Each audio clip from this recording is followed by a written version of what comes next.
is OZGUR CULFA. I'm working at the University, and today I'll talk about particle acceleration with helical polarized ultra-intense laser beams. Oops.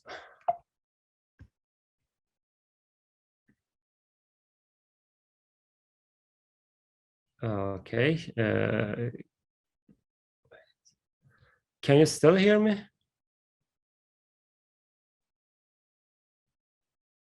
Yes, sir. Your audio is clear. Okay, thank you.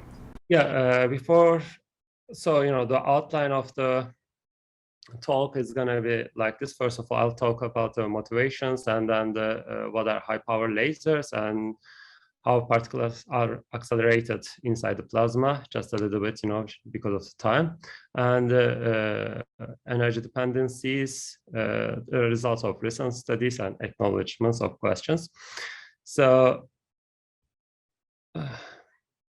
for the motivations, why do we want to use the high power lasers?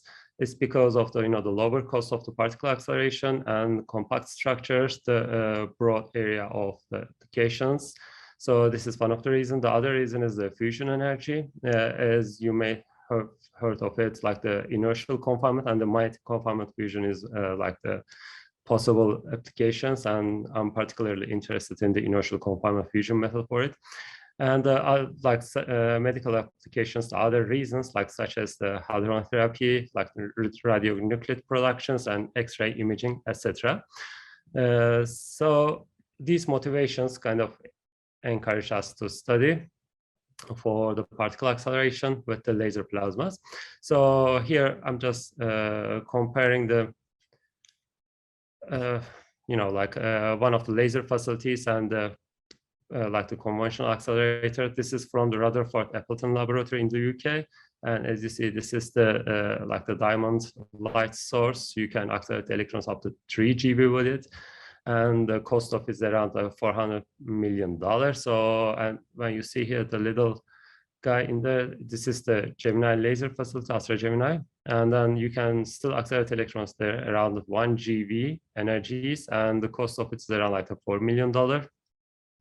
So that's one of the reasons. The other one is like, as I see, as you can see here, like you can compare the scale of it, of course, and to reach the similar energies, like we can just accelerate the electrons in like the couple of millimeter distance, like the two huge energies. And I'm sure most of you know what fusion energy, mainly the deuterium and tritium, is like having a reaction, helium and some neutron, and 17.6 MeV energy comes out. As I said previously, there's like the two methods of doing it, the inertial confinement and the mighty confinement. For the inertial confinement, we have again to approach direct and indirect drive.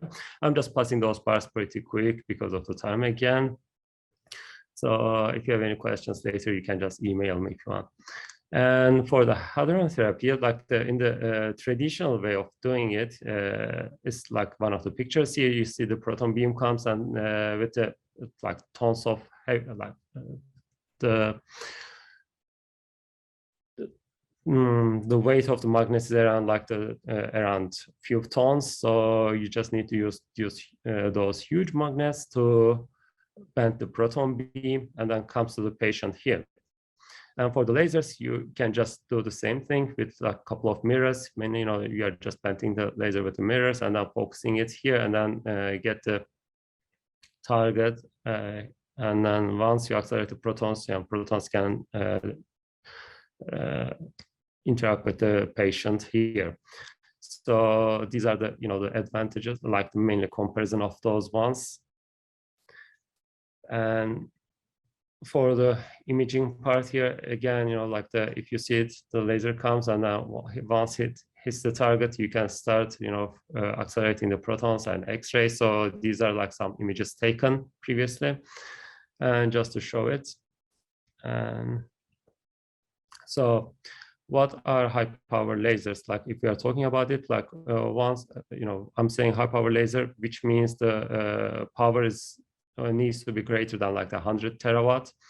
And what 100 terawatt means is like typically the Turkey electricity consumption per year, like 300 terawatt, and the USA like the 3.8 petawatt, and China 6.7 petawatt per year electricity consumption.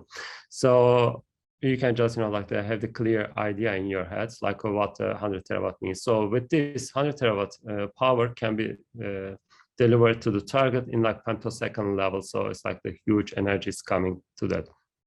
So for the China right now, they are producing 100 petawatt, and in Romania, like producing or building 10 petawatt lasers in there. So what are the laser-driven particle acceleration? When we look at the image here, laser comes, hits the target, some stuff is happening here. Mainly what I'm doing is like investigating those stuff, and then the particles are accelerated. So I'm sorry.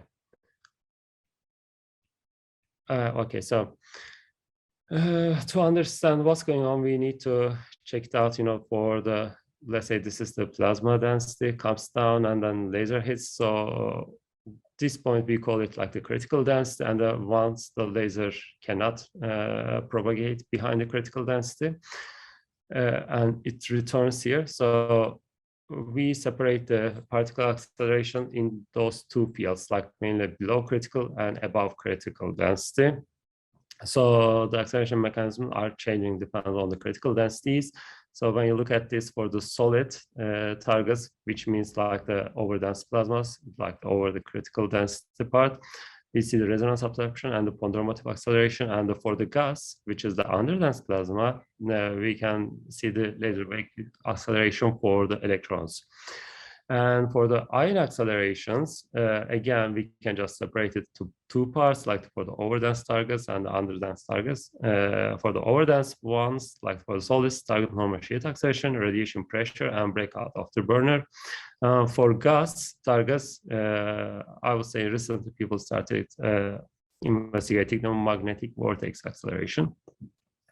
So for the, so we kind of understand what's going on, what are the acceleration mechanisms, are like our research starts from this part. So the idea is like, so once you accelerate the particles, you also need to be focusing them to the tight points. So that's why rather than linear or circular polarized laser beam, like if we use the helically polarized laser beam, can we improve the focusing part? That's the question of our topic. So this is the to be able to like simulate the, let's say these are all simulations right now, like my presentation. Just to be clear, to do the simulations, like for the helical polarized laser beam, we need to use this Laguerre-Gaussian equation.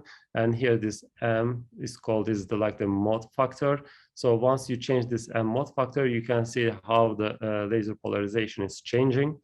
So this is for the, for instance, the laser intensity is around 5 times 10^22 watt per centimeter square. And then I change M equal 1 to 100 at like 20 femtosecond time step. So as you can see, for the M1, this is the laser electric field, like how it's changing. And then once 100 is like getting distracted.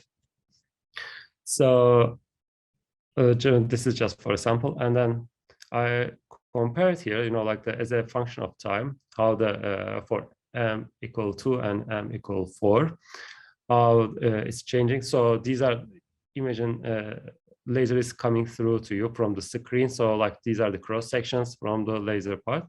So when you look at it, it starts at the beginning and then starts like turning inside the plasma, as you can see here, and then it's getting distributed since the laser moves from the simulation. And here is the same for M equal 4, is this from the same time steps. And when we look at the electron density profile, again for M equal 1 and 10, like at the beginning, you can see just a blob, and then the electron density is like getting collimated inside where the laser is moving. So as you can see, this part is this part is kind of getting heavy, and then it's just trying to collimate all the electrons here. It's the same, and once blue means heavier or more electrons here. As you can see, like here is on collimated around it, and here it's getting inside it. So there is definitely an effect of the M mod factor.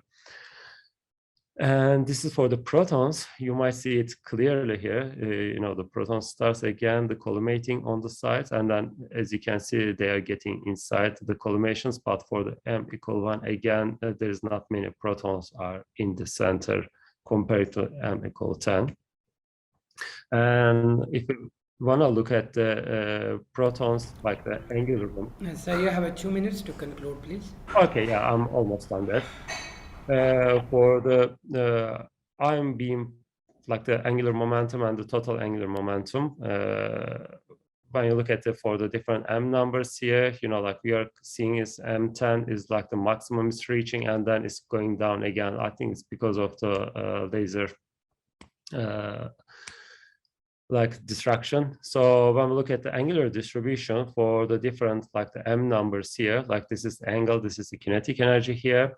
So as you can see, the lasers, the protons are started, more protons are getting collimated more efficiently, and this is the energies we can reach with 5 times 10 to watt per centimeter square. As you can see, this is the electron and this is the protons for different M numbers. So even though M equal 1 is the highest, but the collimation is not the best. So here I just compared for the some numbers, M equal 1, 4 for linear polarized and circular polarized, what they look like.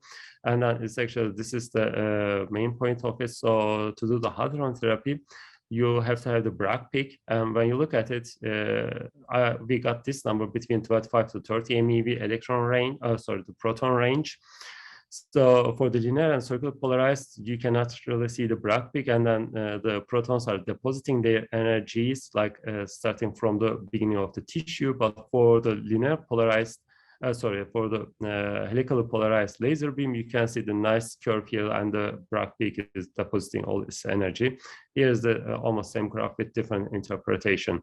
So this is it. Thank you so much for your time and the organization. And these are some my colleagues and universities I'm working with. Thank you very much, sir, for your presentation. As we can see that in the future, also more focusing on the plasma. Yes. So this study is basically comparison of the circular and linear and the helical, right? Yes, that's correct. It's a more comparison study. Yes, that's true. These are still the initial results, and hopefully, we will just improve those results better. Thank you very much, sir. If anyone has a question for this presentation, please. All right. Thank you, sir. I assume we don't have a question. Thank you, sir. Thank you.